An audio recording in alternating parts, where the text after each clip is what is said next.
அருள்மிகு பாம்பன் ஸ்ரீமத் குமரகுருதாச சுவாமிகளுடைய திருவடிகளை வணங்கிக் கொண்டு அவர் அருள் பெற்ற சுப்பிரமணியதாசர் உள்ளிட்ட அடியார் பெருமக்கள் ஆகிய உங்கள் அனைவர் திருவடிகளையும் வணங்கிக் கொண்டு இன்றைய நாள் சிந்தனையை தொடங்குகின்றேன்.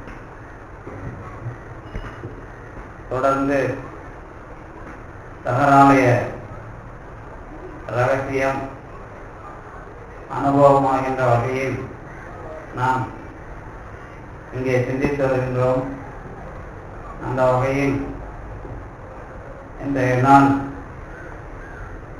2ஆம் காண்டத்தின் 39வது பாடல் தொடங்கி அமைகின்றது.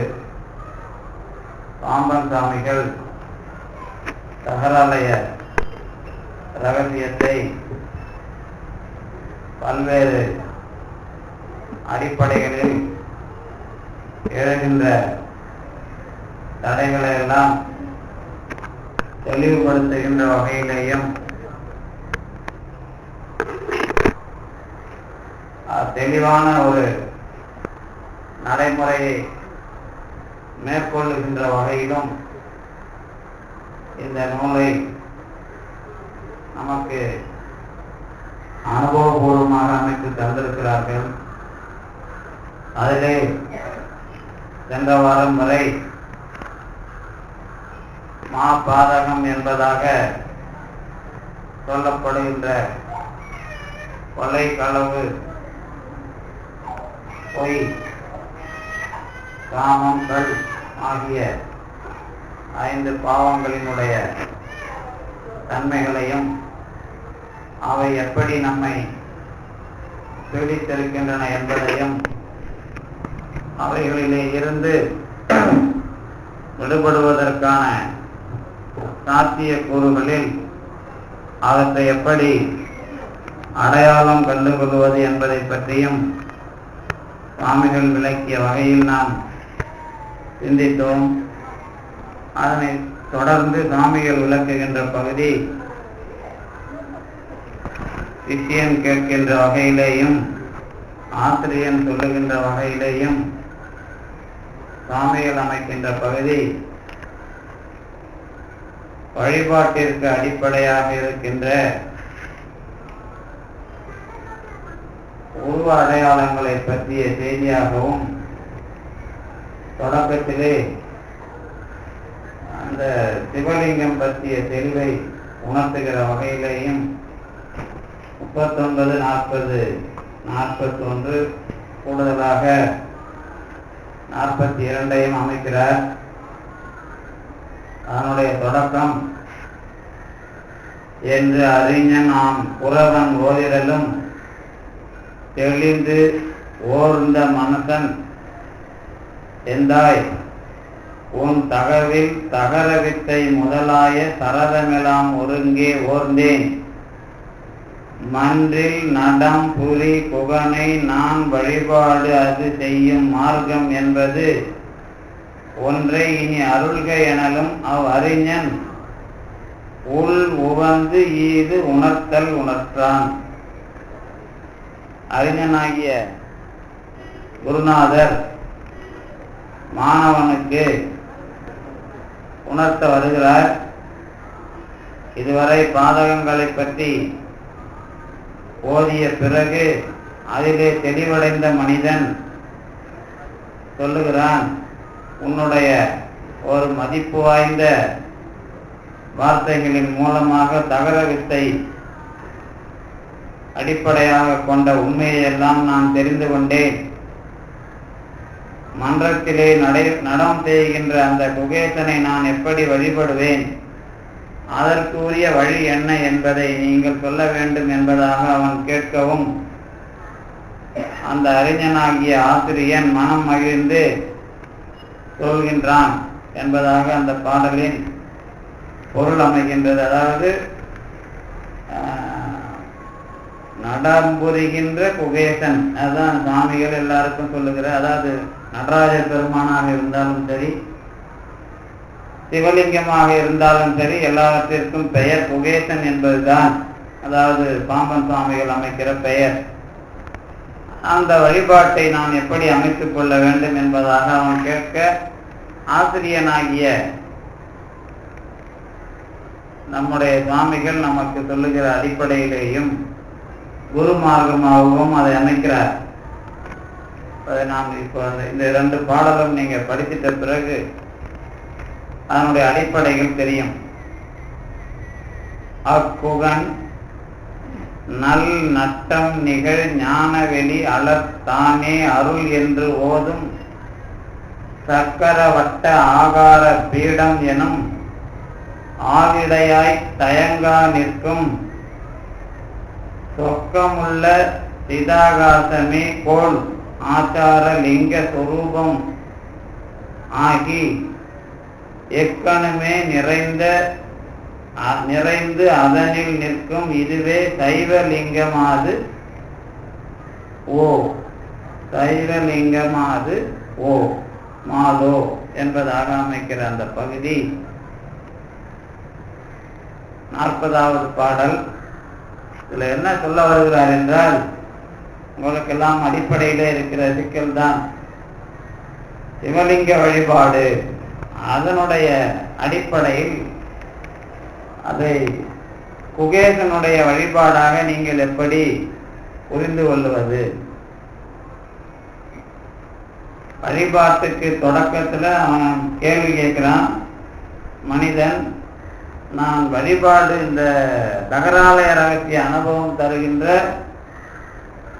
குகேசனை அடைகின்ற வழிபாட்டு மார்க்கம் என்று சொன்ன உடனே, அப்படியானால் நீ குகேசனாக எதை பார்க்கிறாய்? இதுதான் இங்க தொடக்கத்துல வர விஷயம். குகேசன் என்பதாக நீங்க சொன்ன உடனே நமக்கு 40வது பாடல் 2வது காண்டத்துல அக்குகன் நல் நட்டம் நிகழ் ஞான வெளி அலர்தானே அருள் என்று ஓதும். அதாவது குகன் என்கிற கடவுள் நடனம் செய்கின்ற ஞான வெளி, ஞான ஆகாயம், அலர் தானே அருள் என்று ஓதும் சக்கரவட்ட ஆகார பீடம் ஏனும் ஆவிடையாய் தயங்கா நிற்கும். இந்த ஆவுடையார்னு நம்ம சொல்றது இங்க உங்களுக்கு ஞாபகம் வரும். அதை நீங்க நேரா நினைச்சுக்கிட்டாலும் சரி, அதை பத்தி ஒன்றும் பிரச்சனை இல்லை. ஆன்மாவின் இடையில் ஒளிவிட்டு கொண்டிருப்பது சக்கரவட்ட ஆகாயம். இதுதான் பீடம். அதுல சொக்கமுள்ள சிதாகாசமே கோல் ஆசாரலிங்க சொரூபமாகி எக்கணுமே நிறைந்து அதனில் நிற்கும் இதுவே சைவலிங்கமாதோ. இதுதான் அதனுடைய செய்தி. எல்லா இடத்திலும் இருக்கிற கடவுள், அதாவது கோல் ஆச்சார லிங்க சொரூபம் அப்படின்னா இந்த கோள்களால் நிறைந்திருக்கிற இந்த அண்டம், இந்த அண்டத்தினுடைய உருவமாக இருக்கிற கடவுள் எல்லா இடங்களிலும் நிறைந்திருந்தாலும் அதுதான் ஊற்றம் கொண்டு எதுல நிற்கும்? ஆன்மாவின் இடையே இருக்கும். இதுதான் சைவலிங்கம் என்பதாக நீங்கள் தெரிந்து கொள்ள வேண்டும். சாமி இதை பொதுவுல தான் எழுதுறார். சைவம் லிங்கம் ஏன் இங்க போடுறாரு அப்படின்னு கேட்டீங்கன்னா, திருக்கோயில்களில் நீங்கள் பார்க்கிற லிங்கம் என்பது இந்த மாதிரி உங்களால் பார்க்கப்பட்டால் அது குகேச வழிபாடு. அதுனா அப்படின்னு அர்த்தம். உங்களுக்கு எல்லாம் வரலாறு நிறைய தெரியும். இது கூட அடுத்த பாட்டுலயும் என்ன சொல்ல வர்றாரு அப்படின்னா, இந்த லிங்கம் எது அப்படின்னு கேட்டீங்கன்னா 4 பேர் இருக்குது அந்த லிங்கத்துக்கு. 41வது பாட்டுல இந்த லிங்கம் அது எம்பெருமான் சுடர் சொந்த லிங்கம், சுயம் கவிலிங்கம், மா பந்தம் வீட்டு பராபர லிங்கம், நீ சிந்தை செய்யும் சிதம்பர லிங்கமே. 4 லிங்கம். சொந்த லிங்கம், சுயம் கவிலிங்கம், பராபரலிங்கம், சிதம்பரலிங்கம் அப்படின்னு ஒரு 4 பேரை நீங்க இந்த சைவலிங்கம் என்பதாக எதை பார்க்கிறீர்களோ அதுக்கு தான் இந்த 4 பேரும் என்பதாக அதை அடுத்த பாடல்ல அமைக்கிறார்.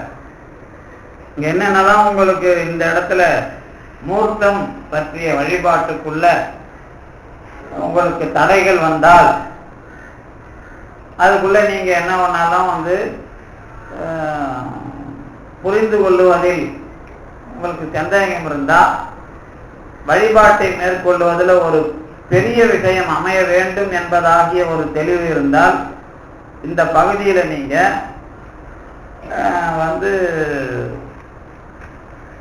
வேறுபாடு இல்லாமல் புரிந்து கொள்றதுக்கு முதல்ல முயற்சி பண்ணணும். அதுலதான் ஏற்கனவே தகராறு ரகசியம் தொடர்ந்து கேட்டு வர்றவங்களுக்கு தெரியும். முன்னாடி சாமி பாடின அந்த பகுதிகளில் சிதம்பரத்துல நீங்க குகேசனை தான் நீங்க பார்க்கிறீர்கள் அப்படின்னா சொன்னார்ல, ஞாபகம் இருக்குல்ல. இன்னும் நீங்க குருவை வைத்துக் கொண்டு இறைவனை நீங்கள் நினைக்க வேண்டும், குரு உருவத்தின் மூலமாக இறைவனை பார்க்க வேண்டும்னா சொன்னதுதான் உங்களுக்கு ஞாபகம் இருக்கும். இப்ப உங்களுக்கு பின்னாடி சாமி எதெல்லாம் சொல்ல போறார் அப்படின்னா, சுப்பிரமணியன் என்கிற பெயர் எப்படி வந்தது, சுப்பிரமணியோம்னு எப்படி சொல்றது, அல்லது ஓம் சுப்பிரமணியன் எப்படி சொல்றது, இந்த விஷயம்லாம் வரும். அதுக்கப்புறம் தான் உங்களுக்கு அந்த மந்திர விளக்கம்லாம் இதுக்கு தகராறு ரகசியத்தினுடைய தொடர்ச்சியாலாம் சொல்ல போறார். அந்தந்த குமர நாமார்த்தம், சச்சிதானந்தம், ஆனந்தம், பிரம்மம் இதெல்லாம் பின்னாடி அமைக்கிறது. இந்த தகராறு ரகசியத்துல இன்னும் உங்களுக்கு இருக்கிற அந்த வேதங்களை எல்லாம் கலைகிற விளக்கங்கள்லாம் அங்க வரும். அதுக்கு முன்னாடி இங்க ஏன் இந்த சைவலிங்கம்ங்கிற பேர்ல இதை அமைக்கிறார் அப்படின்னு கேட்டீங்கன்னா, சாமிக்கு 2 விஷயம் அதை தெளிவுபடுத்தணும்னு நினைக்கிறார் இந்த உலகத்துக்கு. ஒண்ணு,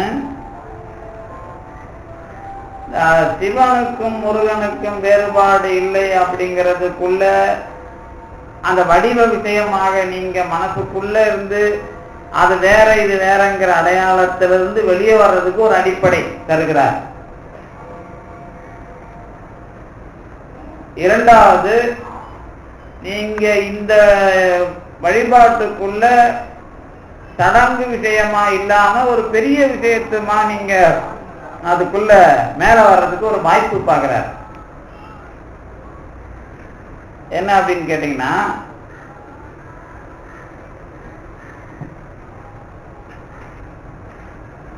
வழிபாடு நம்ம சிவலிங்க வழிபாடு. இப்ப சிவலிங்கம்னா என்ன அப்படின்னு கேட்டீங்கன்னா, உங்களுக்கு நிறைய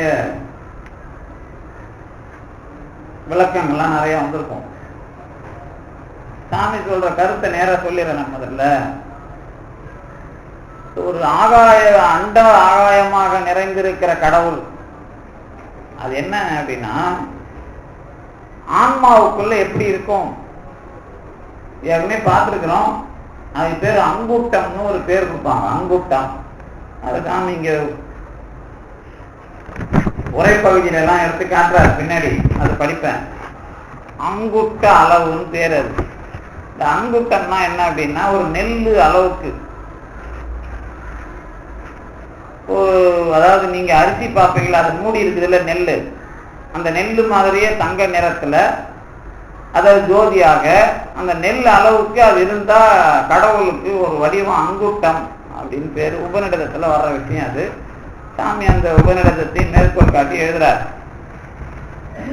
இந்த அங்குட்டம் அப்படின்னா என்ன அப்படின்னு கேட்டீங்கன்னா, நீங்க இந்த பெரிய லிங்கம் பாக்குறீங்கல்ல, அதோட ஒரு சின்ன நெல்லை ஒரு பெரிய லிங்கமா நீங்க பாத்தீங்கன்னா அதான் லிங்கம். அதே லிங்கத்தை நீங்க ஒரு நெல் அளவுல பாக்குறீங்க அப்படின்னா அதுக்கு பேர் அங்குட்டம், அங்குட்டன் அப்படின்னு கடவுளுக்கே பேர். இது உபநிடத்திலையும் வரும், இங்கேயும் சாமி இந்த உரைப்பதியெல்லாம் எடுத்து காட்டுற.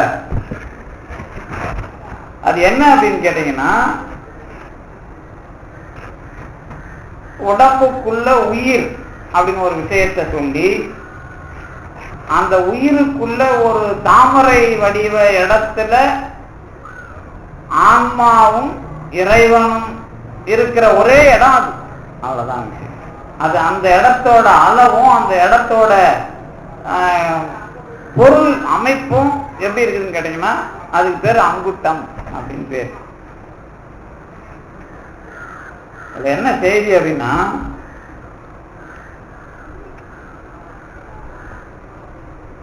இந்த உலகம் உலகம்னா இப்ப நாம பார்க்க அண்டம் அப்படிங்கிற விஷயம் எல்லாத்துக்குள்ளே இருக்கிற ஆற்றல் எனக்குள்ள இருக்கிறது ஒரு முளை மாதிரி அந்த நெல்லை நிக்க வச்ச மாதிரி தெரியறப்ப அது லிங்க வடிவம். இதுதான் சைவலிங்கம். இது நேரம் நீங்க புரிஞ்சுக்கிறதுக்கு இதுதான். இப்ப இதுக்கு என்ன பேர் கொடுக்கலாம்? இந்த சைவலிங்கம் அப்படின்னு தான் சாமி பேர் கொடுக்கிறார். அதே லிங்கத்தை தான் பெருமானை வச்சு பார்த்தா சொந்த லிங்கம் அல்லது சுயம்பு லிங்கம், பெருமானுடைய தன்மையை வச்சு பார்த்தா அது ஜோதிலிங்கம், அதுக்கப்புறம் பெருமான் எல்லாத்தையும் கடந்திருக்கிறத வச்சு பார்த்தா அது பராபர லிங்கம், அதுவே நீ சிந்தை செய்கிற சிதம்பர லிங்கம் அப்படின்ட்டு அதுக்கு பின்னாடி லிங்கம் அப்படிங்கிற பேர்ல தொடர்ந்து கொடுக்குறாரு. இப்ப நீங்க திருக்கோயிலுக்கு போன உடனே இப்ப சைவ சித்தாந்த பரமா லிங்கம் அப்படிங்கறத விளக்குறவங்க என்ன சொல்லுவாங்க அப்படின்னு கேட்டீங்கன்னா, இங்க நான் அதை இணைச்சி சொல்றேன் அப்படின்னு கேட்டீங்கன்னா, இப்ப நீங்க முருகனையே ஒரு உருவமா பாக்குறீங்கல்ல, முருகப்பெருமானையே பாக்குறீங்கல்ல, அது கூட உங்களுக்கு இந்த குகேசன் வழிபாட்டுக்குள்ள கொண்டு போகுதான்னா நீங்க அதுலயும் எந்த அளவுக்கு பேதம் இல்லாம வர முடியும் அப்படிங்கிறதுக்கு இந்த சாமி இதுதான் சொல்றாருங்க. சைவலிங்கத்தை தான் இங்கேயும் காட்டுறார். வழிபாட்டுக்கு உரிய மூர்த்தம் அப்படிங்கிறப்போ இதுக்கு சைவலிங்கம்னு ஏன் பேர் கொடுக்கிறார், இதனால என்னென்ன நன்மை இருக்கிறது அப்படிங்கறதெல்லாம் இன்னும் கொஞ்சம் விரிவா நான் இன்னைக்கு இருக்கிற பிரச்சனையை வச்சும் உங்களுக்கு பதில் சொல்லுவேன் பின்னாடி. நீங்க முருகப்பெருமான் வழிபாடு மேற்கொள்ளுகிறவர்கள் அப்படின்னு சொன்னா முருகனுக்கு ஒரு கையில வேலு, அப்புறம் முருகன் என்கிற வடிவம், மயிலு, சேவல் எல்லாத்தையும் நினைச்சு பாக்குறீங்கல்ல. குகேசனுடைய வழிபாடுன்னு ஆரம்பிச்ச உடனே சாமி கொடுக்கிற வடிவம் எது அதுக்குன்னு கேட்டீங்கன்னா உங்களுக்குள் இருக்கிற ஒரு லிங்க வடிவம். அவ்வளவுதான் விஷயம். அப்ப இதுல ரெண்டுத்துக்கு நடுவுல இருக்கிற எல்லா பிரச்சனைகளையும் அதை தீர்த்து வைக்கிறார். நான் அடிக்கடி ஒண்ணு சொல்லுவேன், லிங்கம் என்பதற்கு பேரே கந்தன் தான். அது வரலாற்று பூர்வமாகவும் உண்மை. அது பின்னாடி சிவன் அதுக்கு ஒரு பேர் கொடுத்துட்டதுனால அது முருகன் இல்லையா சிவனா, அப்புறம் கல்யாணம் பண்ணி வச்சுட்டாரு, குழந்தை பெற்றுட்டாரு, அதுக்கப்புறம் இவனுக்கு ஏன் குழந்தை பிறக்கல அப்படின்லாம் கேள்வி வரும். அதுக்குதான் உடனே நீங்க இச்சா சக்தி என்னென்ன உங்களுக்கு தத்துவ விளக்கமா தெரியுமோ அத்தனையும் சாமிங்களுக்கு அடையாளம் அப்புறம் எழுதுவோம். அவ்வளவு குழப்பங்களையும் நாம இன்னைக்கு இந்த சொற்பொழிவுல கொஞ்சம் அதுக்குள்ள ஏன்னா அவ்வளவு தளவுக்கு வந்திருக்கிறோம் இப்ப நாம. அதனால இதை சாதாரணமா நீங்க அந்த புராண அடிப்படையிலேயே வச்சு இப்போ பார்க்க முடியாது. அதனாலதான் சாமி ரெண்டு பிரச்சனையும், வரலாற்றுல இருக்கிற பிரச்சனையும் அதுல தீர்க்கறதுக்கு ஒரு வாய்ப்பு இதுல கொடுக்குறார் அப்படின்னு நான் தொடங்கினது அதுக்குதான் காரணம். ஏன் அதை நான் சொல்றேன் அப்படின்னா, இது நீங்க எந்த அளவுக்கு உங்களுக்கு எல்லாம் பயிற்சி இருக்கும் இருக்காதுன்னு எனக்கு தெரியாது. வரலாற்று இதை நான் பல முறை வேற வேற காரணங்களுக்காக சொல்லியிருப்பேன். வழிபாடு அப்படிங்கிறதுக்குள்ள உருவ வழிபாடுங்கிறதோ அல்லது இதுக்குள்ள இருக்கிற அடையாளங்கள் புராணங்கள் அப்படிங்கிறதோ அந்தந்த அறிவு தட்டு மக்களுக்கான ஒரு ஆதாரம், ஒரு தொடர்புக்கு உரிய கருவிகள். அது உண்மையா பொய்யான்னு கேட்டீங்கன்னா அந்த தட்டு மக்களுக்கு அது உண்மைதான்.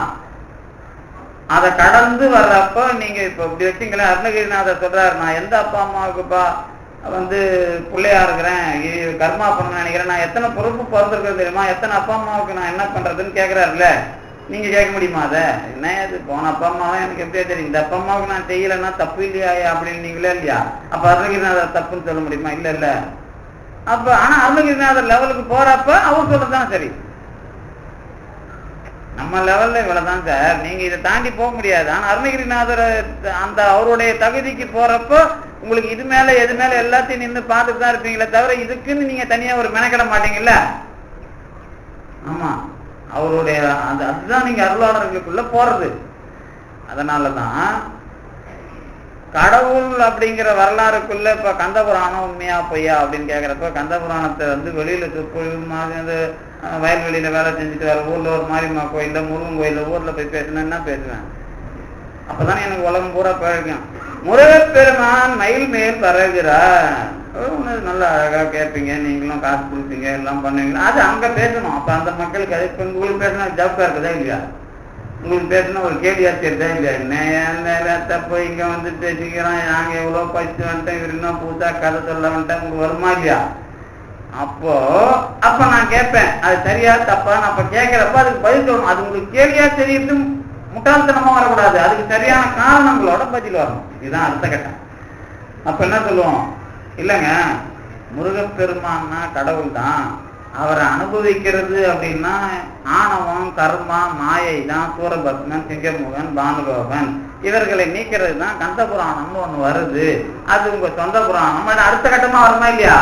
அடுத்த கட்டமா ஓரளவுக்கு தெரிஞ்சவன் பதில் சொன்ன உடனே என்ன சொன்னோ, அவனையே கேட்கணும். என்ன முருகப்பெருமான் உண்மையா பொய்யா, நீ என்ன இப்படி தத்துவம் சொல்ல, நான் அங்கேயே கேட்டீங்கனாலே உங்களுக்கு வேலை முடிஞ்சிடும். என்கிட்ட என் சொல்ல வரைக்கும் வரத்தே இல்லை. நீங்க அவங்களுக்கு கொஞ்சம் விவரம் அதிகமாகும் போது இந்த விஷயம் சொல்லிடுறாங்களா இல்லையா?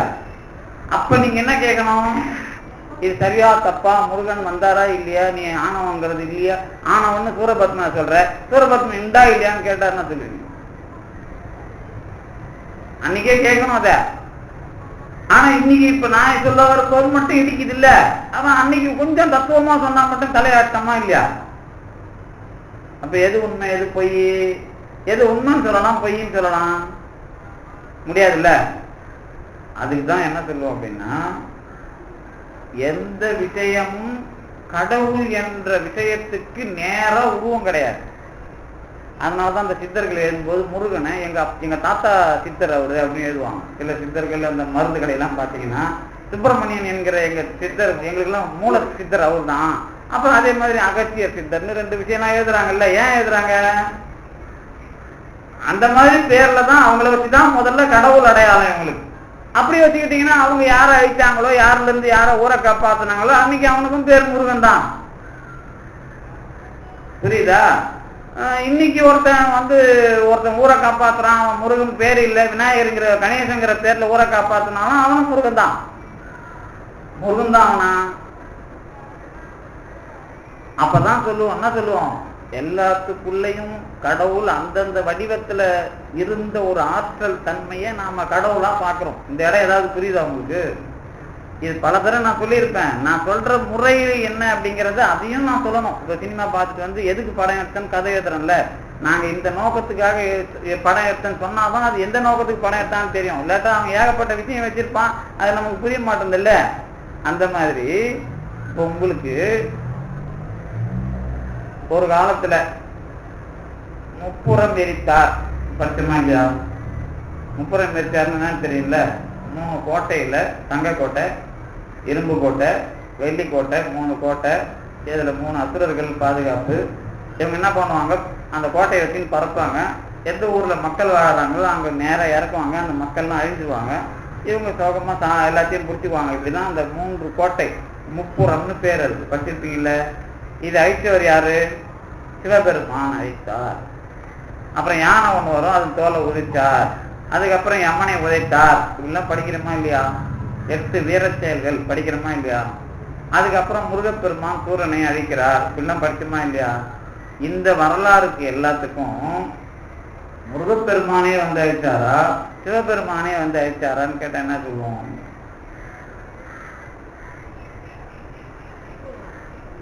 அப்பதான் தத்துவம் எழுதுவோம். என்ன எழுதுவோம்? சிவபெருமான் முப்புறம் அழித்தது என்றால் ஆணவம், கண்மம், மாயை என்கிற முப்புறங்களை அழித்தார். மன்மதனை அழித்தார் என்று சொன்னால் காமத்தை அழித்தார். யானையை உரித்தார் என்று சொன்னால் இனத்தை உரித்தார். வினை, அதாவது நம்முடைய அறியாமையை உரித்தார். இப்படின்னு ஒன்னொன்னுக்கு என்ன பண்ணுவோம்? தத்துவம் சொல்லுவோம். இது உரித்தாரா இல்லையா? தெரியல. தத்துவம் சொல்லிட்ட பிறகு அது சரியா தப்பான்னு கேள்வி கேட்டா அதுக்கும் பதில் சொல்லணும் சார். நீங்க என்னமோ எல்லாத்தையும் கேட்டா தலையாட்டினே போகக்கூடாது கட்சி வரைக்கும். அப்புறம் இதுவும் சரிதான், அதுவும் சரிதான், சொர்க்காயம் சரிதான், பூஜனிக்காயும் சரிதானே, சொர்க்காயம் பூஜனிக்காயும் வேற வேற இல்ல என்ன, அது மாதிரி போயிட இல்ல கதை. சரி, இப்போ இந்த விஷயத்துல மட்டும் ஒரு சின்ன தெளிவு தான். ஏன்னா இப்ப சாமி சொல்ல போறது, நீங்க கோயில்ல பாக்குற சிவலிங்கம் தான் முருகன்றார், அதை ஒத்துக்க முடியுமான்றதுக்கு தான் இவ்வளவு சிக்கலை கொண்டு வந்து உங்க மூளையை கிளறேன். இப்போ புரியுதா உங்களுக்கு? இப்ப நீங்க பாக்குற முருகன் எங்க போவாருன்னு அப்புறம் எனக்கு தெரியாது, அது அப்புறம் வச்சுக்கோ அந்த கதையை. இப்போதைக்கு பிரச்சனை தான். இப்ப நீங்க சாமி நேரா சொல்றாரு, அதுக்குதான் நாசுக்காக வெளியே கொண்டு போறாரு.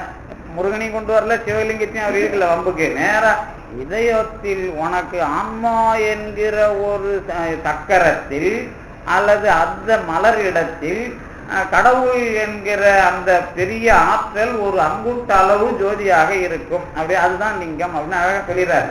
இப்ப நான் தான் இப்போ உங்களுக்கு பிரச்சனைய அவர் ஏன் சொன்ன எதை சொன்னாருன்னு தெளிவா சொல்லணுமா இல்லையா?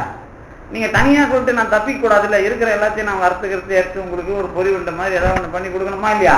அப்ப நம்ம அதான் வேலை. நீங்க கரெக்டா சாப்பிட்டு போகணுமா? அவர் சும்மா அனுப்பிச்சுன்னு சொல்லக்கூடாது இல்ல. இப்ப அதனாலதான் இப்ப நாம என்ன பண்றோம்ப்பா, இந்த கிளறி வறுத்து பொறிச்சி வெள்ளங்கள்லாம் சேர்த்து உங்களுக்கு உண்டை பண்ணி கொடுக்கணும். இப்போ இதுதான் நம்ம வேலை. இப்போ கேட்ட கேள்வி ஞாபகம் வருது இல்ல, இந்த வீரட்டம், அதுக்கப்புறம் 64 சந்திரசேகரன் கணியபுரி வந்த அதெல்லாம் படிக்கிறீங்களா இல்லையா? அதுவும் தான் படிக்கிறீங்க. அப்புறம் இன்னும் 64 பேர்ல வேற சாமி பாடிக்காரு. அட்ட விக்கிரக லீலை படிக்கிறீங்க. இதுல அப்புறம் சாமி இதையும் சொல்றாரு அதையும் சொல்றாரு, சாமி ஏன் அதையும் சொல்றாரு இதையும் சொல்றாரு கேள்வி கேட்டா கோவம் வருமா வராது? சாமி தான் மேல ஒரு ஆசை வச்சுக்கிறீங்க, ஒரு மரியாதை வச்சுக்கிறீங்க. நம்ம அவர் தான் முருகங்கிறாரு, அப்புறம் 64 இது சொல்றாரு, அப்புறம் அது இதுவும் ஒன்னான்னு கேட்டா என்ன பதில் சொல்லுங்க? சொல்லணுமா இல்லையா? அப்பதான் என்ன சொல்லுவோம் கேட்டீங்கன்னா, இந்த வரலாறுலாம் வந்துடும். எந்த வரலாறு? சமுதாயத்துல உங்களுக்கு தெரிஞ்சோ தெரியாமலோ எத்தனை வரலாறு கடவுளை பத்தி கதை வந்ததோ அல்லது எத்தனை வரலாறு வந்ததோ எத்தனை செய்தி வந்ததோ அது எல்லாத்தையும் பதில் சொல்லணும். முதல்ல அது எல்லாத்தையும் நீங்க சேர்த்து வைக்கணும்.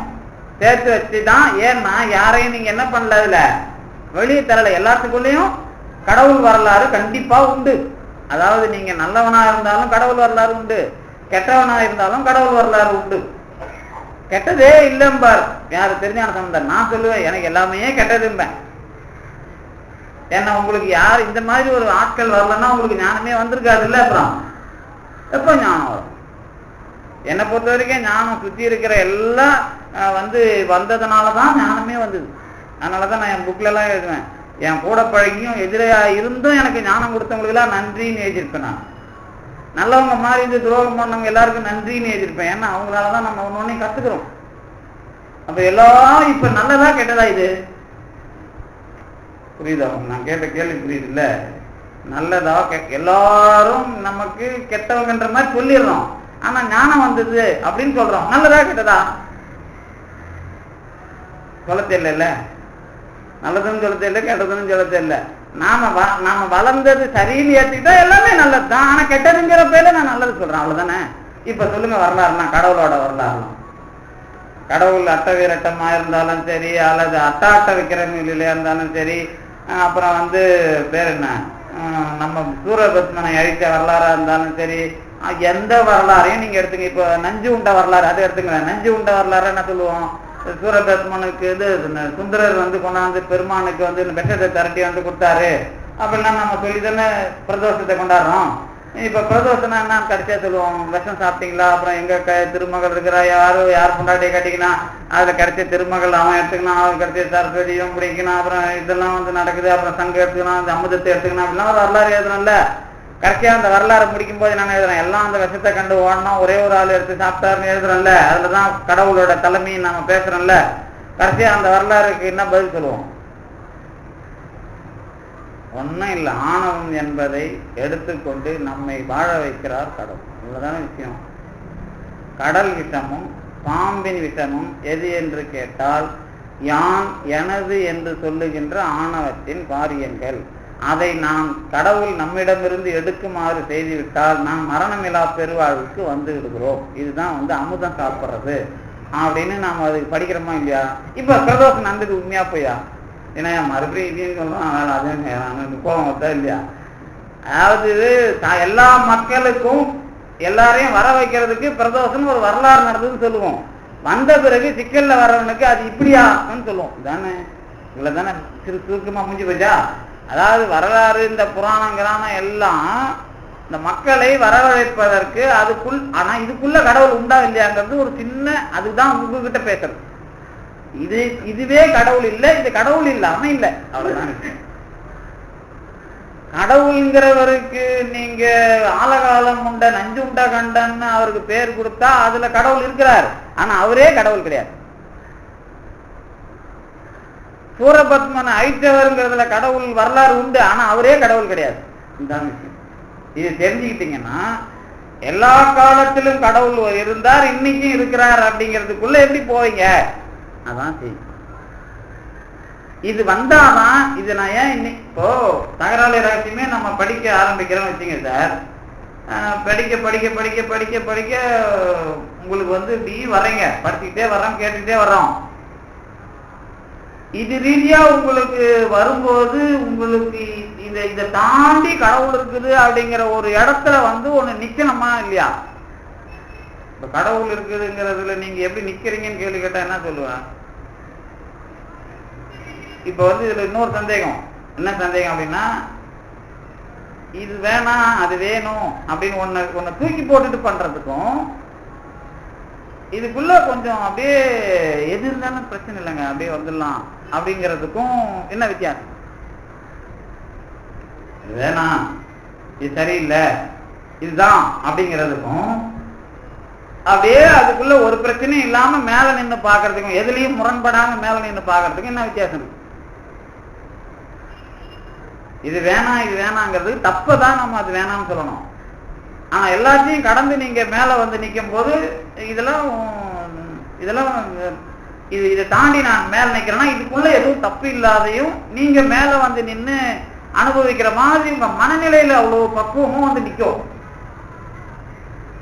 அந்த மாதிரி ஒரு கடவுள் வரலாற்றுக்குள்ள தகராளைய ரகசியம் தொடங்கி அப்படியே வந்தீங்கனாலே உங்க மனநிலையே வரும், மாறிக்கிட்டே வரும். அந்த இடத்துல தான் இப்ப வந்து நிக்கிறேன் நான். உங்களுக்கு மாறிட்டா இல்லையான்னு எனக்கு தெரியாது, ஆனா அந்த அளவுக்கு அதுக்குள்ள வந்தா அந்த இடம் வந்துடும். எந்த இடம் வந்து இப்ப நீங்க இப்ப நம்மளே இப்ப வந்து ஆரம்பிக்கும் போது இருந்த மனநிலைக்கும் இப்ப வந்து அருளாளர்களை பாக்குற மனநிலைக்கும் ஓரளவுக்கு இருக்குது. ஆனா இது வராது, இன்னும் எது வராது? முருகன் சிலையும் சிவலிங்கமும் பிரச்சனையா தெரியாது உங்களுக்கு, கேட்கும் போது பிரச்சனையா தெரியும். தெரியுதா இல்லையா? நீங்க வள்ளலார் விட்டுருங்க, பாம்பனார் விட்டுருங்க, அருணகிரிநாதர் விட்டுருங்க, திருஞான சம்பந்தர் விட்டுருங்க. இப்ப இங்கேயே நான் சண்டையை மூட்டி விட்டேன். எங்க சிவலிங்கத்துக்கும் அந்த முருகனுக்குமே சண்டையை மூட்டி வச்சுக்கிறேன். நீங்க போன வாரம் வரைக்கும் அந்த கதையெல்லாம் விட்டுருங்க. இப்ப இவங்களுக்குள்ளே இப்ப பிரச்சனை பண்ணி வச்சுக்கிறேன். இப்ப நீங்க என்ன பண்ண போறீங்க? என்ன இந்த பேதம் இல்லாத மனநிலைக்கு நாம வர்றோமா? வந்த அளவுக்கு அந்த உருவாக்குறது தான் தகராளி ரகசியம். அதனாலதான் அவருக்கு உணர்ந்து ரொம்ப அழகா, இது ஒண்ணும் இல்லப்பா, அது சைவலிங்கம்னா என்னன்னு தெரியுமா? நீ ஆன்மா என்கிற உனக்குள் கடவுள் முளைவிட்டு இருக்கிற விஷயம் தான் சைவலிங்கம், அதுதான் அங்குட்டம் அப்படின்னாரு. இப்ப அதுக்கு தான் இப்ப வந்து இப்ப இந்த விஷயம்லாம் கொண்டு வந்தது. எதை? இந்த அனுபவமே உங்களை அப்படியே கொண்டு வந்து பேதம் இல்லாம பார்க்கிற அளவுக்கு அந்த வரலாறுக்குள்ளையும் நெளிவு தெளிவு இல்லாம அதை தாண்டி அதை கடந்து இதுக்குள்ள கடவுள் அப்படி அங்கெல்லாம் இருந்திருக்கிறார் இங்க இருக்கிறார் அப்படிங்கிறத விளக்கும் போது எந்த மாதிரி புரிஞ்சுக்கிறார் அப்படிங்கிறதே அது இருக்குது. இப்ப நான் விடமாட்டேன் கேள்வியெல்லாம். எந்த கேள்வியா? மறுபடியும் முன்ன கேட்ட கேள்வியெல்லாம் விடமாட்டேன். ஏன்னா இப்ப இங்க கேட்கிறவங்களுக்கு இது சார்ந்த கேள்வியில எந்த குழப்பமும் வராத அளவுக்கு என்னால பதில் சொல்ல முடியும் அப்படிங்கிறதுனால அதை நான் விடமாட்டேங்கிறேன். புரியுதா? ஏன்னா வரலாற்று ரீதியாகவும் அதுக்கு எனக்கு பதில் உண்டு.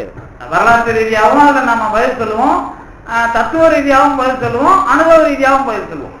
அந்த இடத்துக்கு நம்மள பாமசாமி கொஞ்சம் தயார் பண்ணி வச்சிருக்கிறாரு அப்படிங்கிறதுனால நமக்கு ஒன்றும் இல்லை, கவலை இல்லை. விஷயம் என்ன அப்படின்னா, நாம வளர்ந்து வர்ற வளர்ப்பு. இப்ப இன்னைக்கு நீங்க கோயிலுக்கு வந்துட்டீங்க, இந்த பிறப்பு உங்களுக்கு. ஆனா வரலாறு நம்ம கந்தபுராண வரலாறு, திருமூலர் வரலாறு, அதுக்கப்புறம் வந்து பழைய பிரதோஷ வரலாறு இதெல்லாம் சொல்றாங்கல்ல. இதுக்கெல்லாம் நீங்க உடனே கல்பகோடி ஆண்டு பல்பகோடி ஆண்டுன்னு ஒரு கணக்கு எழுதுவீங்கல்ல. அன்னைக்கு கல்பகோடி ஆண்டுக்கு முன்னாடிங்க இது இந்த கடவுள் பூமி பிரளயம் நடந்தது. பிரளயம் நடக்கும்போது இன்னும் திருமூலர் சொல்றது பாத்தீங்கன்னா இமயமலை உருவான வரலாறு வந்து எழுத ஆரம்பிப்பார் திருமூலர். இவங்கெல்லாம் பின்னாடி இவங்கெல்லாம் இதை எழுத மாட்டாங்க. திருமூலர் மட்டும்தான் தொடக்கம் பண்ணும்போது என்ன எழுதுவார் அப்படின்னு கேட்டீங்கன்னாக்கா, கைலாயம் உருவான வரலாறு தொடங்கி எழுதுவார். பிரளயம் ஆரம்பிப்பார். பூமி வந்து இப்ப நீங்க சயின்ஸ் படி படிச்சாலும் சரி, அந்த பூமி தட்டுல அது அந்த கடல் வடக்கே இருந்த கடல் தான் தண்ணி தான் அப்படியே மலையாச்சு. அங்க இருந்துகிட்டு தான் பெருமான் அவனுக்கு வாழெல்லாம் கொடுக்குறான். யாருக்கு? திருமாலுக்கு. அப்படின்லாம் உங்களுக்கு பிரளயம் அப்படிங்கிற தலைப்புல தொடங்குவார் திருமூலர். அது எப்ப நடந்தது? அந்த எந்த கோடி ஆண்டு? இந்த விஷயம் வேற. இப்ப கடவுள் அதை ஏன் கடவுளா அங்க பேசுறார்? கடவுளே ஒரு மலையை உருவாக்கி அதுல மேல உட்கார்ந்தாரு சொல்றதுக்கு ஏன் அந்த கடவுள் இவ்வளவு பேர ஆயிடுச்சு ஒரு இமயமலையை உருவாக்கிட்டு உட்காந்தான்னு கேள்வி கேட்டு எவ்வளவு நேரம்? ரெண்டும் ஒரே விஷயம் தானே சார். கேள்வி பாத்தீங்கன்னா எதிரில் இருக்கிறவங்க இந்த கேள்வி கேட்பான், நாம இந்த கேள்வி நம்மளை காப்பாத்தினார் சொல்லுவோம். அவன் எதிரில் ஏன் இப்படி பண்ணாருன்னு ஒரு கேள்வி கேட்பான். எதிரில் இருக்கிறவன் ரெண்டு பேருக்கும் நீங்க பதில் சொல்லணும். எப்படி சொல்லுவீங்க? இந்த தட்டுல இருந்துட்டு அவனுக்கு ஒரு பதில், அந்த தட்டுல இருந்துட்டு அவனுக்கு ஒரு பதில், அப்படி கிடையாது. அது செய்தி என்ன அப்படின்னா, நடக்கிற வரலாறுக்குள்ள கடவுள் தன்மை. இதான் விஷயம்.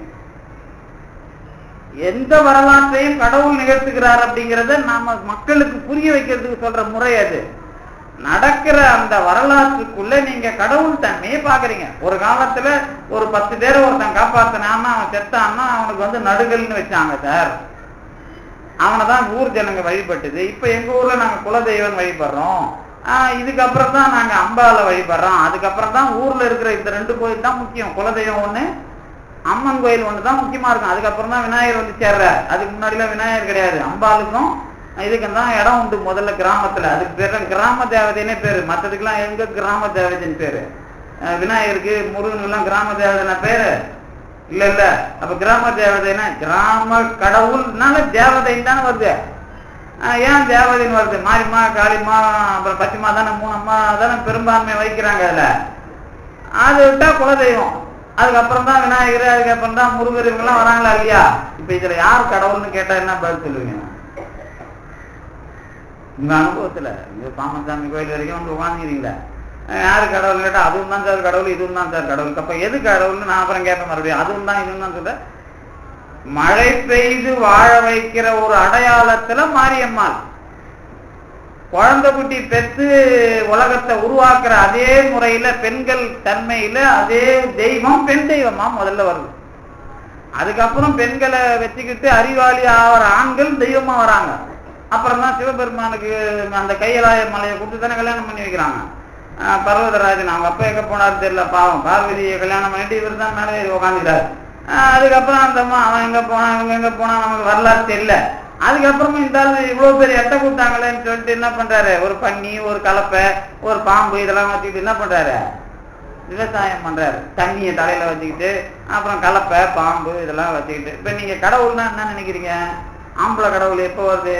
பெண்கள் சாதாரணமா விவசாயம் பண்ணதுல இருந்து மாறி பெரிய அளவுல கருவிகளோடு உற்பத்தி செய்யறதுக்கு ஆம்பளைங்க தலையெடுத்து நம்ம சிவபெருமான்கிற பேர்ல என்னைக்கு வந்தாங்களோ அன்னைக்குதான் அந்த சிவபெருமான் அவருக்கு பேர். சிவனுக்கும் பார்வதி கல்யாணம் ஆகிறதுக்கு முன்னாடியே முருகர் இருக்கிறாரு தெரியுமா உங்களுக்கு?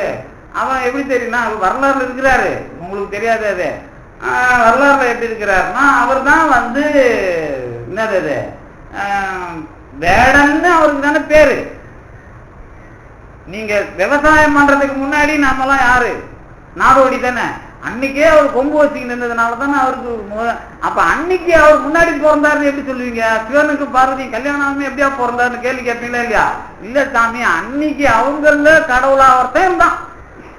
அது இந்த ஊர்லயும் இருக்கலாம், பாபிலோனியால இருக்கலாம், அல்லது எங்க வேணாலும் இருக்கலாம், வடநாட்டுல இருக்கலாம், தென்னாட்டுல. அது இல்ல பிரச்சனை.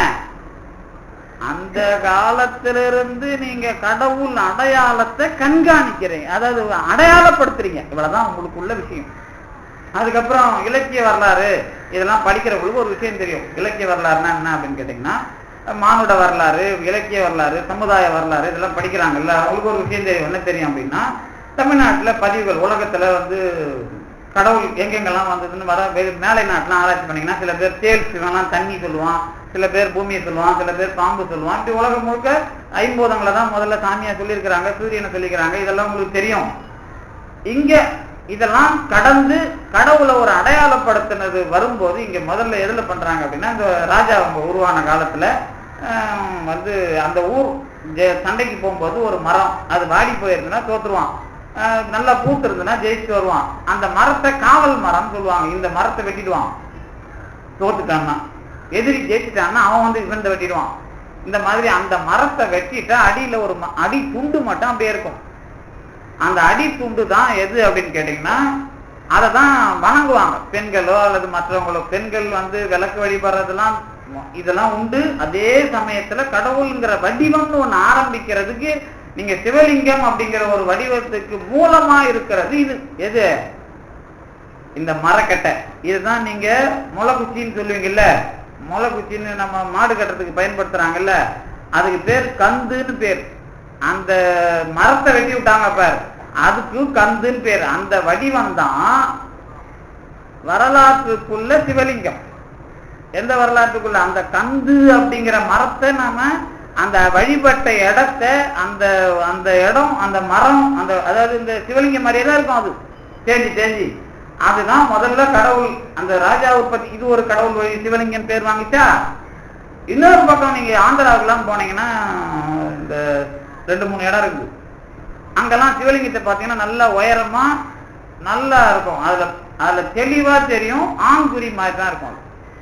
இதுல ஒன்றும் நீங்க வெளிநாட்டுக்கார ஆராய்ச்சி பண்ணி நீங்க எல்லாரும் வந்து பெண் ஆண் உறவை தாண்டா சிங்கல் சிவலிங்கன்னு வச்சிருக்கிறீங்க, இதெல்லாம் பாம்பன் சாமியை மறுக்கிறார். அது மறுக்கிறாராங்கிறத பத்தி பிரச்சனை இல்லை. நீங்க அதை சிவலிங்கமா எடுத்துக்காதீங்கன்றது மறுக்கிறதுல எனக்கு உடன்பாடு. ஆனா சிவலிங்கங்கிற பேர்ல எத்தனை இருக்குது அப்படிங்கறத முதல்ல நான் உங்களுக்கு சொல்றேன். புரியுதா உங்களுக்கு?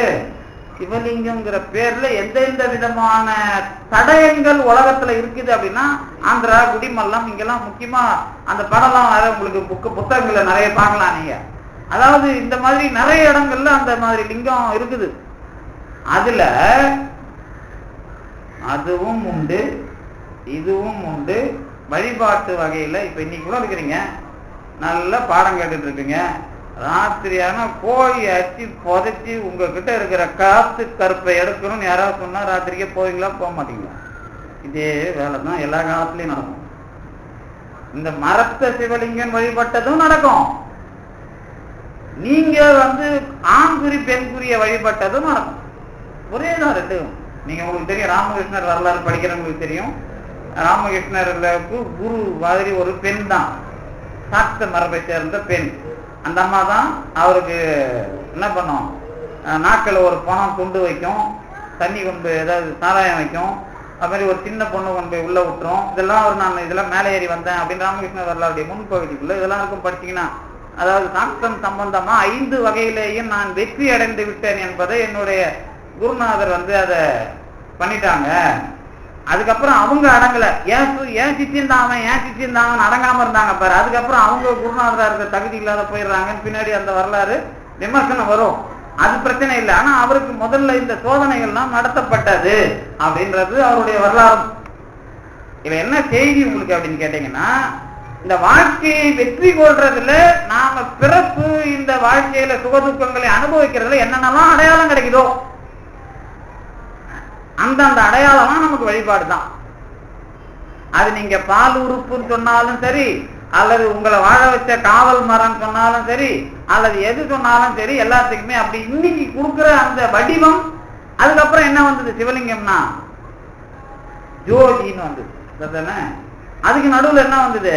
மானுட ராக்கை வடிவு சிவலிங்கம். தியானம் பண்றதுக்கு உட்கார்ற அந்த வடிவம் தான் லிங்கமா மாறும். இது திருமூலர். இப்படி எத்தனை இருக்குது? இது எல்லாமே ஒண்ணுன்னு சொல்ல முடியுமா? வரலாறுல எல்லாமே இருக்குது. உயர்ந்த மனிதனிடத்திலேயும் வாய்ப்பு கிடைச்சா ரகசியமா பில்லி சூனியத்துக்குள்ள போய் நிற்பான். நீங்க பெரிய சொற்பொழிவாளராக கூட இருக்கலாம், அல்லது பெரிய ஆன்மீகவாதியா இருக்கலாம்.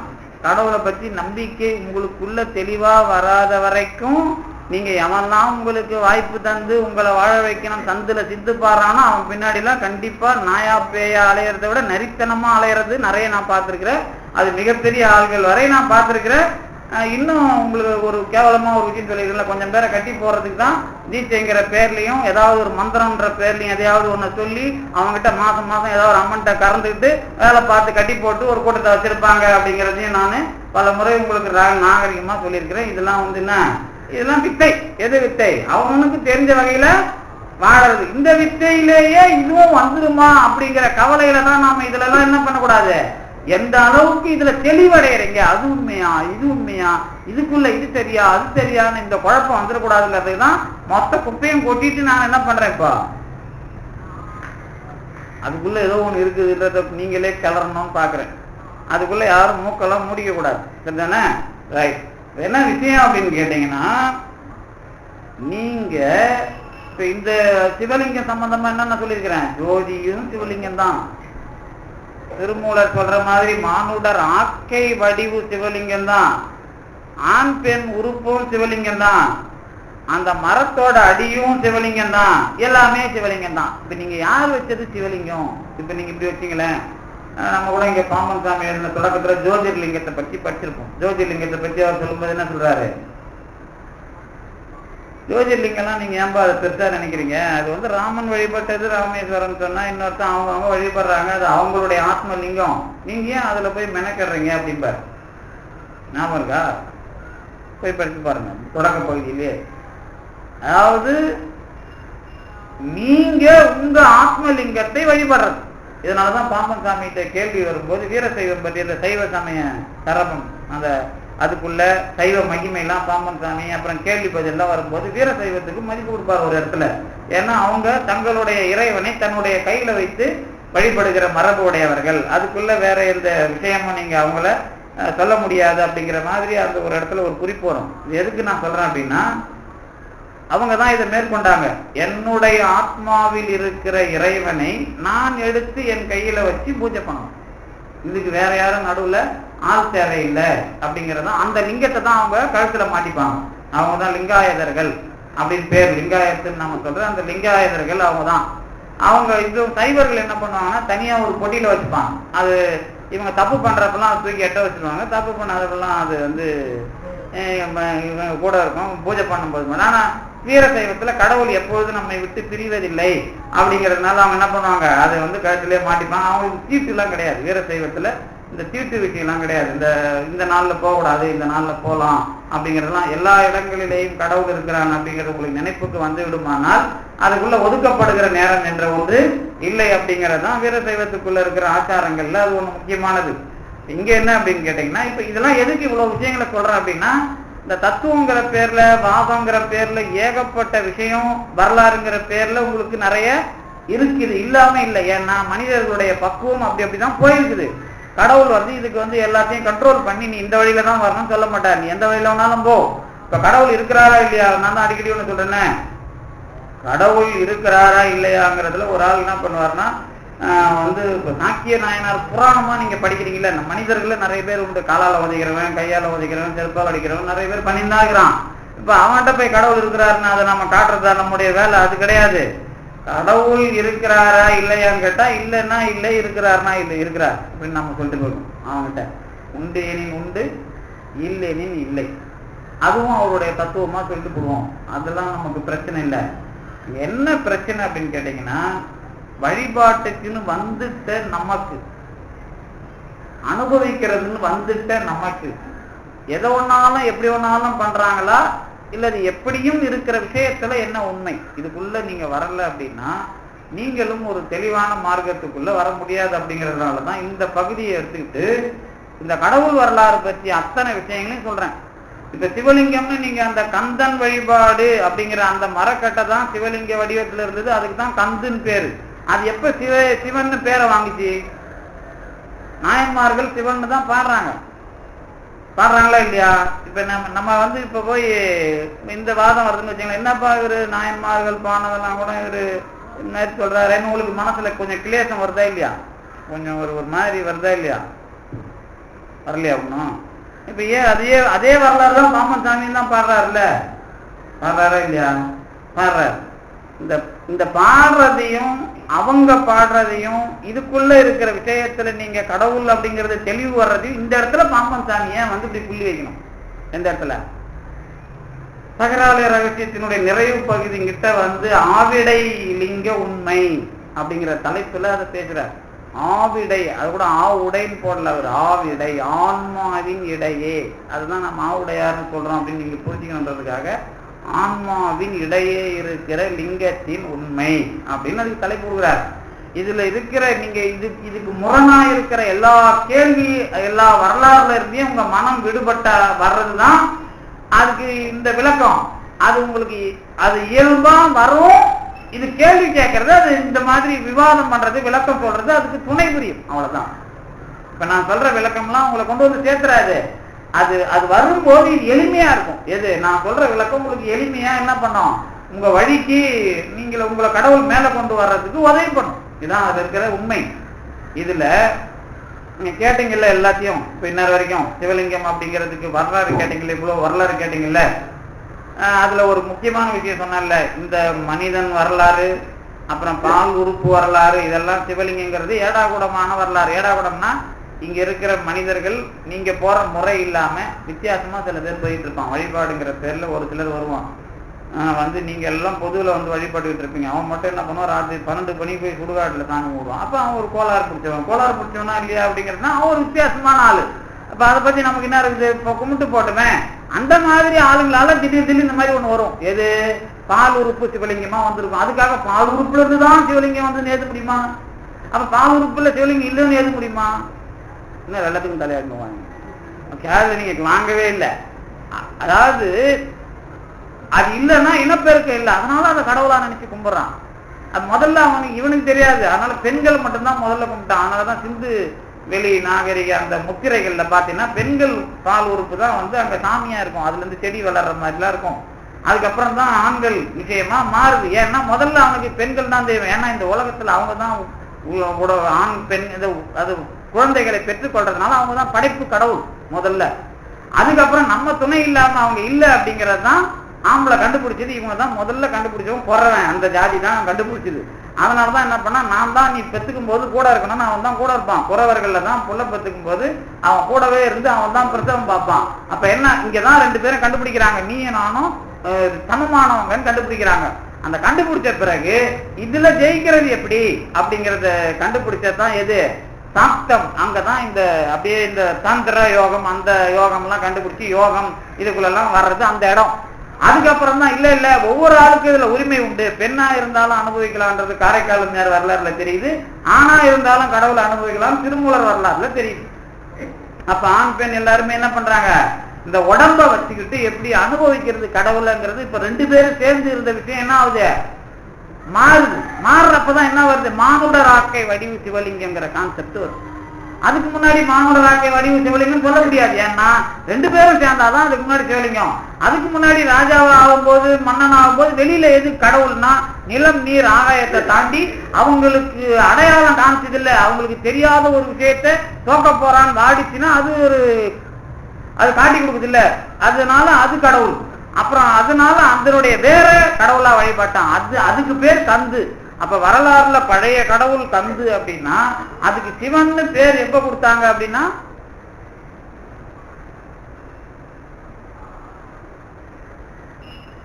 அது தெரியல நமக்கு. இதுக்கு நடுவில் இன்னொரு உண்மையை சொல்றேன் கேட்டுங்க. இந்த படிக்கிறீங்கல்ல வேதம் புராணம் ஆகமெல்லாம் படிக்கிறீங்கல்ல, வேதத்துல சிவன்கிற பேரு கிடையாது.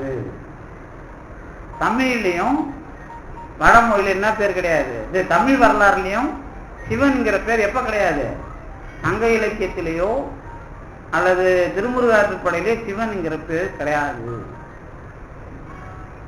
இப்ப நீங்க சிவன் எங்க இருக்கிறாரு, ஆனா உடனே எழுதுவாங்க நீல மணி மிடற்று ஒருவன் போல மண்ணுக பெருமை நீயே. இதெல்லாம் வந்து சிவபெருமான் விஷம் சாப்பிட்டதுக்கான விஷயம் அப்படி எழுதுவோம். இப்ப இதெல்லாம் சிவனா முருகனான்னு கேள்வி கேட்டா என்ன பதில் சொல்லுங்க? இன்னும் கேட்டா வேதத்துல குமாரன் கார்த்திகேயன் இவரை பற்றி பேர் இருக்கு. இவர் தான் நமக்கு யாரு, முருகன். குமாரன் என்ற பெயரால் கார்த்திகேயன் என்ற பெயரால் வேதத்துக்குள்ள ரிக்வேதம் பழமையான வேதம் எல்லாத்துக்குள்ளேயும் இவர் பேர் தான் நிறைய இருக்கு. அது போக தமிழ்ல முருகனுடைய வரலாறுல ரொம்ப பின்னாடி. முருகனுடைய வரலாறுனா என்ன கேள்வி தெரியுதா உங்களுக்கு? திருமுருகாற்றுப்படையில இந்த மலைகள்ல இருந்த விஷயம் தான் இருக்கும். அவர் எப்படி அப்பா புள்ள அம்மான்னு ஒரு வரலாறு சொல்லுவீங்கல்ல, அந்த தீப்பொறியா வந்து பிறந்தாருல ஒரு வரலாறு ஏதும் இல்ல. இந்த வரலாறு ரொம்ப பின்னாடி குமரகுருபரர் காலத்துலதான் நீங்க படிக்க முடியும் தொகுத்து. அதுக்கு முன்னாடி பரிபாடல்ல வேற வேற மாதிரி வரும். இதுக்கு முன்னாடியே முருகனோட பெரிய வரலாறு கந்த மகாபுராணம் வடமொழியில தான் இருக்கு. அதுக்கப்புறம் தான் குமார சம்பவம் அதை எழுதுறாரு காளிதாசர். நம்மலாம் ரொம்ப பின்னாடி கந்த புராணம் வச்சுக்கிறோம். கந்த புராணம்லாம் நம்ம அது என்னது ரொம்ப ரொம்ப ரொம்ப ரொம்ப ரொம்ப பின்னாடி.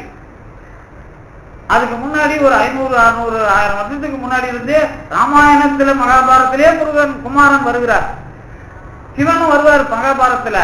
அதுக்கு முன்னாடியே உங்களுக்கு குமாரன் தான் வரலாறு. ஆனா வேதத்துக்குள்ள குமாரனுக்கு தான் இடம் ரிக்வேதத்துல எல்லாம். இப்ப நீங்க என்ன பேர் சொல்லுவீங்க இதுக்கு? அவருக்கு ஏன் சிவனுக்கு பேர் இல்ல? சிவன்கிற பேரை எப்ப கொண்டாந்துருப்பீங்க, எப்ப கொண்டாந்து ஏற்றிருப்பீங்க, எப்ப கொண்டாந்து அவருக்கு அடையாளப்படுத்திருப்பீங்க அப்படின்றப்பதான் சின்னதா ஒரு மொழி வரலாற்று பிரச்சனை இல்லை. முருகன், அதாவது குமாரன் அப்படிங்கிறத தமிழ்ல சொல்லும் போது சேயோன் அப்படின்னு எழுதினாங்க. அந்த சேயோனை எழுதும்போது கொஞ்சம் வடமொழிக்கு மறுபடியும் போகும்போது அது சிவனா மாறுது. சேயோனை கொஞ்சம் திருப்பி சொன்னா சிவனா மாறுது. முருகனும் இல்லை, சிவனும் இல்லை, கடவுள் தாங்க. இப்ப என்ன விஷயம்னு கேட்டீங்கன்னா, இந்த புராண வரலாறு எல்லாமே நம்ம உருவத்தினுடைய பேர்ல நம்ம மக்கள் வாழ்ந்ததுக்குள்ள கடவுள் தன்மையே நீங்க வச்சு கடவுள் அடையாளம் கொடுக்குறோம். இப்ப நான் எப்படி கேட்பேன், இப்ப நீங்க ஒரு பட்டிமன்றம் வந்து தெரு வைக்கலாம், என்ன வைக்கலாம், 64 திருவிளையாடல்களில் எந்த திருவிளையாடல் செய்த கடவுள் உயர்ந்த கடவுள்னு ஏன் பட்டிமன்றம் வைக்க மாட்டீங்க? வைக்கலாம்ல.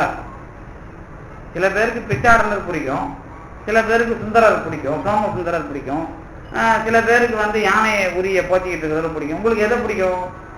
எனக்கு அதான பெஸ்ட். இப்ப ஏன் இந்த வரலாறுல எந்த கடவுள் பெரிய கடவுள்னு ஏன் கேள்வி கேட்டா பதில் சொல்ல மாட்டேங்க? இது மட்டும் வைக்கிறாங்கல்ல. வைணவர்களும் சைவர்களும் சண்டை போட்டுக்கும் போது என்ன பண்ணுவாங்க, எங்க கடவுள் குன்றை கொடையாக பிடித்தான், அவன் தான் பெரிய கடவுள், உங்க கடவுள் மலையே ஒருத்தன் தோண்டிட்டான், அந்த அளவுக்கு வீக்கான கடவுள் உங்க கடவுள் அப்படின்னு இவங்க 2 பேரும் சண்டை போட்டுக்கினாங்களா இல்லையா ஒரு காலத்துல இந்த புராணத்தை வச்சு? யாரு? வைணவர்களும் சைவர்களும் 18, 19ஆம் நூற்றாண்டு சண்டையே இந்த புராணம் தான்.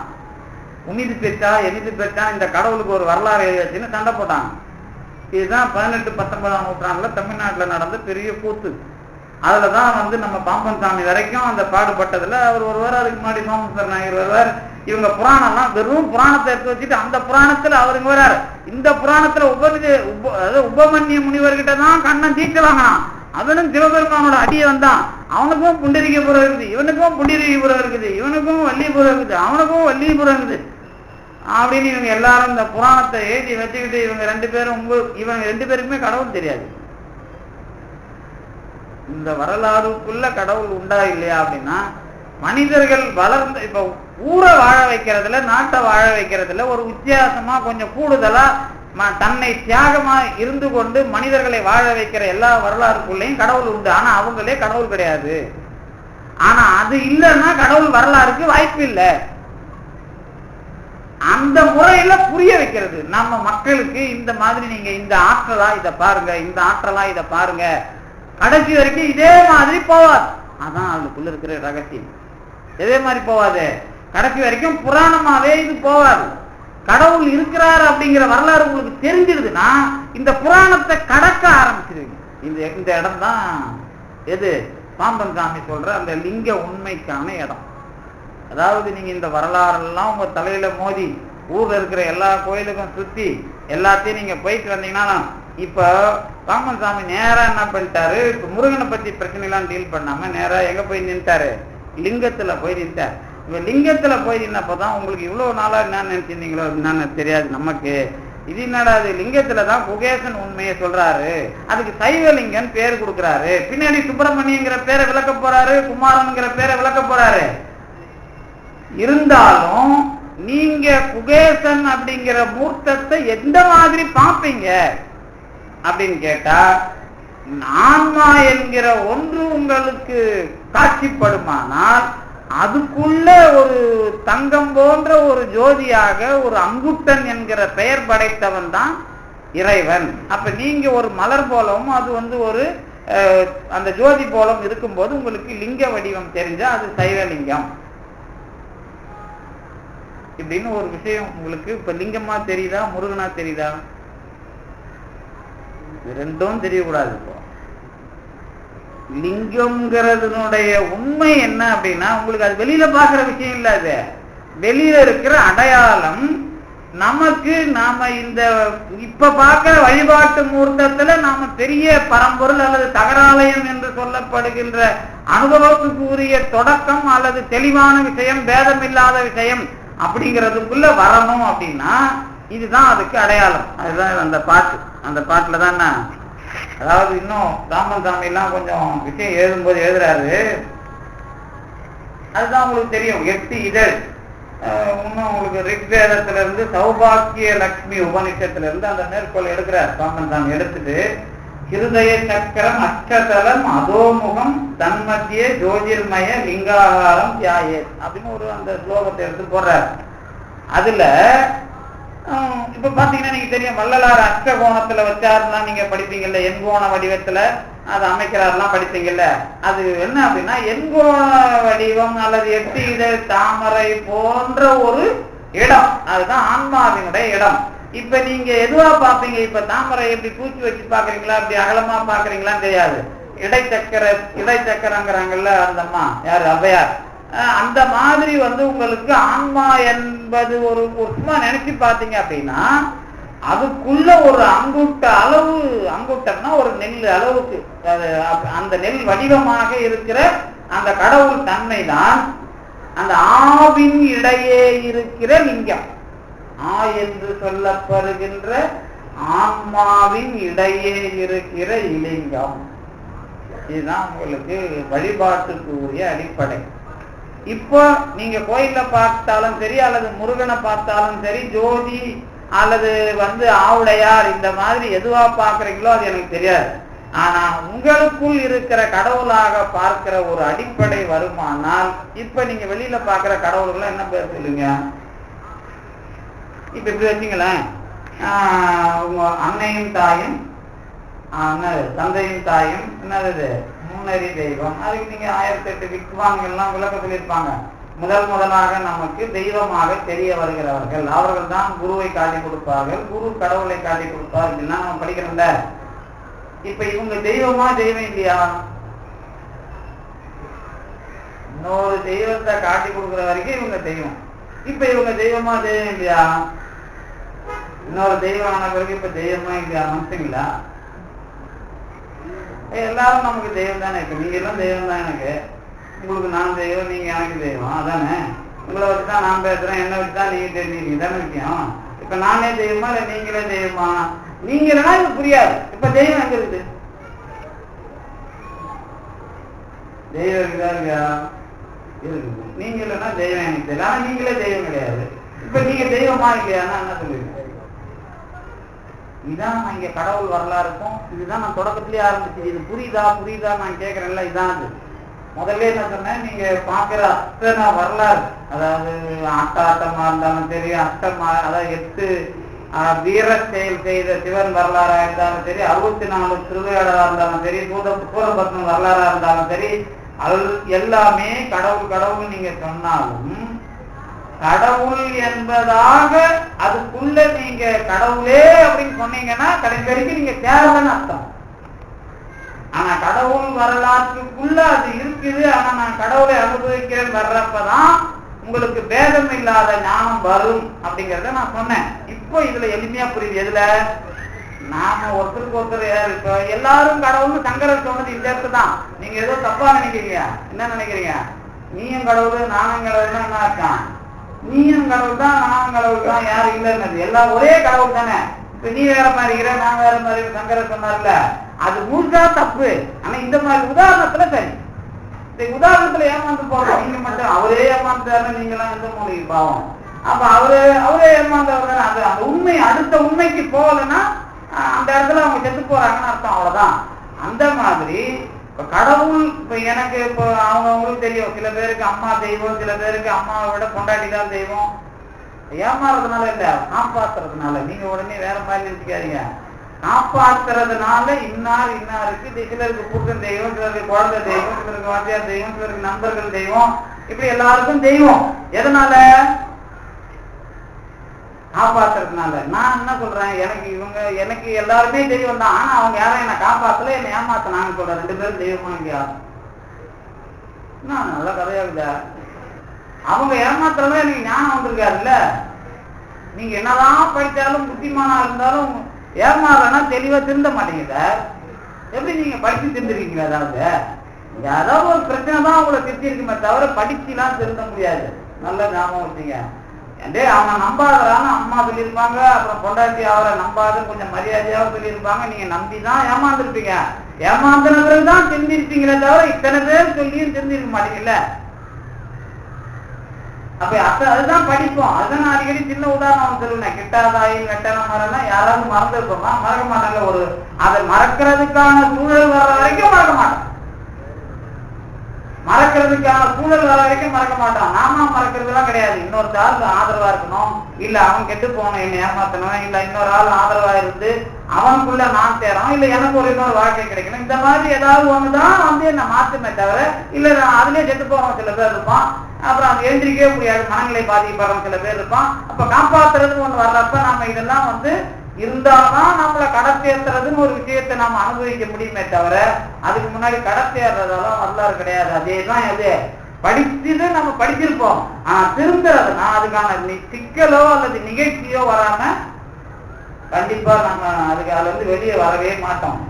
அப்ப என்ன அர்த்தம்? இப்ப நான் அப்படிதான் பாக்குறேன். உங்களுக்கு வந்து இவங்க என்ன காப்பாத்திருக்கிறாங்க சார், கடைசி வரைக்கும் வந்து எனக்கு நல்லபடியா இருக்கிறாங்க சார், அதுவே தெய்வம் தான் சார். அவங்க நல்ல வேலை எனக்கு அடுத்தவங்களுக்கு கிடைச்ச மாதிரி எனக்கு கிடைக்கல சார், எனக்கு பரவாயில்ல சார், இந்த அளவுக்கு எனக்கு அவங்க தெய்வம் தானே சார் நீங்க சொல்லலாம். ஆனா நான் கொஞ்சம் அதிகமா இருக்கிறேன்ல, இப்ப எனக்கு எல்லாரும் இவங்க தெய்வமா இருக்க முடியாது, ஏன்னா தப்புன்னு போகுது. உங்களுக்கு சில பேருக்கு வந்து சில சினிமா படம் பார்த்தா என்னால ஒரு சுறுசுறுப்பம் இல்லை, சில பேருக்கு அது இன்ட்ரெஸ்டா இருக்கும். உங்களுக்கு ஏன் அது சுறுசுறுப்பா இல்லைன்னா, சரி விடுங்க, பசங்க கிட்ட டிவியை கையில கொடுத்து ஒரு ரிமோட்டை கையில கொடுத்தீங்கன்னா பையன் ஒரே சேனல்லையா பாக்குறான், ஏன் 10 சேனலுக்கு மாறான்? அவனுக்கு இன்ட்ரெஸ்டா இல்லை, ஒரே மாதிரி போர் அடிக்குது இல்ல. அந்த மாதிரி சில பேருக்கு போர் அடிக்கும், அவங்களுக்கு ஞானம் வராது. இப்ப உங்களுக்கு எல்லாம் ஞானம் வந்துருமா?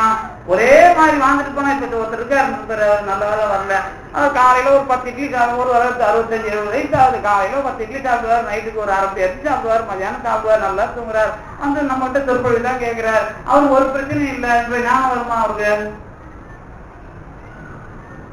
ஞானம் தாங்க உங்களுக்கு சொற்பொழி வராதுங்களா? ஏதோ வராது சார், கேட்டு இருப்பார் சார். ஆனா அவருக்கு அவர் மனநிலை சார்ந்துதான் பிடிக்கும். நீங்க என்னதான் வந்து உட்கார்ந்தாவிட உங்களுக்கு நான் சொல்ற எல்லாம் பிடிக்காது. உங்களுக்கு எந்த அளவுக்கு உங்க மனநிலையோட சிலது ஒத்து போகுதோ அதுதான் உங்களுக்கு பிடிக்கும். இப்ப நான் இத்தனை வருஷமா சொற்பொழி கிடைக்கிறீங்க, நீங்க என்ன சொல்லுவீங்க? ஐயா நீங்க நல்லா சொல்றீங்க, ஆனா கொஞ்சம் தான் நான் என் லெவலுக்கு அவ்வளவுதான் வர முடியுது, ஆனா நான் வந்து உட்காந்துடுறேன் ஐயா, தூக்கம் வராம பார்த்து உட்கார்றதே பெரிய விஷயம் ஐயா உங்க சொற்பொழில அப்படின்னு வந்து உட்காருங்கல்ல. அதுக்கு மேல வர்றதுக்கு நான் சொல்ற எல்லாம் உங்க மண்ணில ஏறணும் நான் சொல்ல முடியாது இல்ல. உங்க மண்ணில ஏறணும் என்ன பண்ணணும்? நான் சொல்ற பிரச்சனைக்கு ஏற்ற மாதிரி உங்களுக்கு பிரச்சனை வந்தாதான் உங்க மண்ணில ஏறும். அந்த மாதிரிதான் அவங்க பிரச்சனைக்கு ஏற்ற மாதிரி தான் ஏறுமே தவிர, நான் சொல்ற 2 மணி நேரம் விஷயமே எல்லாருக்கும் ஒரே மாதிரி ஏறாது. அவங்களுக்கு எந்த லெவல்ல பிரச்சனை இருக்குதோ, எந்த லெவல்ல வாய்ப்பு இருக்குதோ அந்த லெவல்ல அது ஏறும் மண்டையில. அந்த மாதிரி எனக்கு கடவுள் ஏற்றணும், உங்க எல்லாருமே ஏற்றணும்னா உங்க ஒரு ஆள் ஒரு பிரச்சனை கொடுத்தாம்பார், எனக்கு மொத்த பேர் பிரச்சனையும் அதே மாதிரி சேர்த்து எனக்கு கொடுத்தாதானே ஏறும். அப்ப நான் எனக்கு பிடிச்சிருக்கிறேன் எல்லாம் துரோகின்னு சொன்னாதானே எனக்கு ஞானம் வரும். அப்ப அவங்க தானே எனக்கு தெய்வம். அவங்க யாரும் துரோகி இல்லப்பா. இவ்வளோ பேரு நம்மளை ஏமாற்றி சுண்ணாம்பாக்கிட்டு போனவங்க எல்லாம் நமக்கு தெய்வம். ஏன்னா நமக்கு ஞானம் வருது இல்ல. அது எப்ப சொல்லுவீங்க? இப்ப எல்லாரும் ஞானம், எப்ப எல்லாருமே தெய்வம் தானே, நல்லவன் கேட்டது எவனும் கிடையாது இல்ல.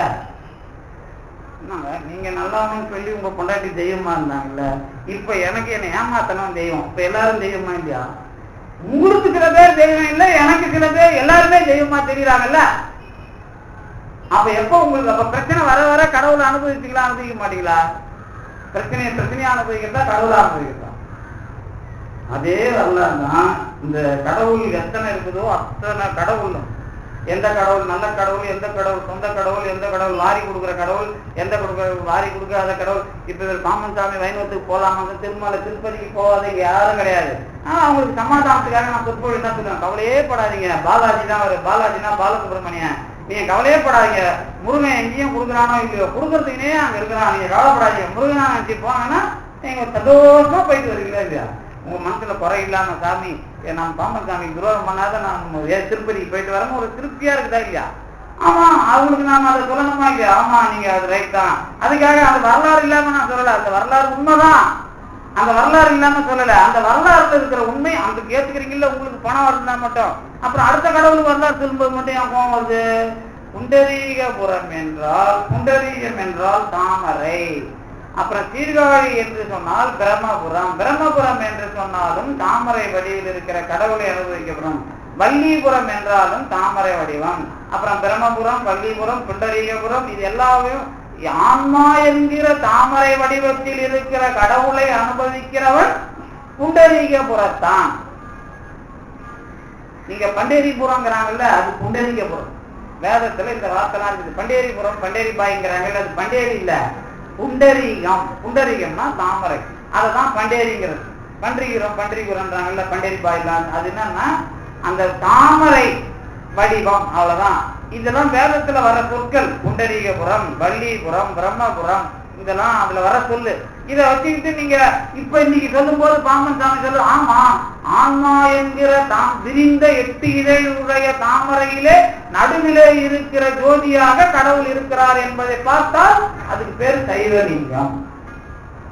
அதுதான் முருகனுடைய வடிவமாக பேதம் இல்லாமல் நீங்கள் பார்க்க வேண்டும் அப்படிங்கிறது தான் பாம்பன் சாமி இந்த பகுதியில சொல்றாங்க.